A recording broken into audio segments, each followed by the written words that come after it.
జనగణ మంగళదాయకుడా ఘనమగు చరితల నాయకుడా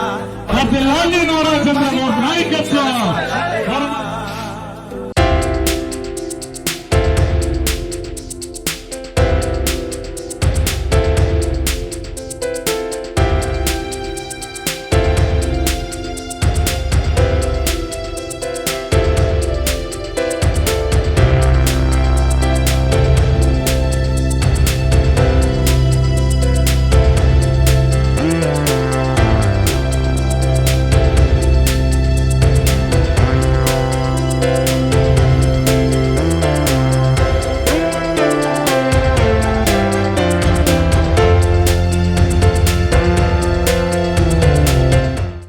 రాష్ట్రానికే అపర భగీరథుడు మన చంద్రబాబు నాయుడు గారు. అటువంటి చంద్రబాబు నాయుడు గారితో 23 సంవత్సరాలు సుదీర్ఘ ప్రయాణం చేయడం అన్నది ఎంతో ఆనందదాయకం. మా చంద్రబాబు నాయుడు గారి జన్మదినం సందర్భంగా ఆయనకి ఆ భగవంతుడు నిండు నూరేళ్లు ఆయుష్ ఇవ్వాలని పిఠాపురం నియోజకవర్గ ప్రజల తరఫున చంద్రబాబు నాయుడు గారికి మనస్ఫూర్తిగా జన్మదిన శుభాకాంక్షలు తెలియజేస్తున్నాం.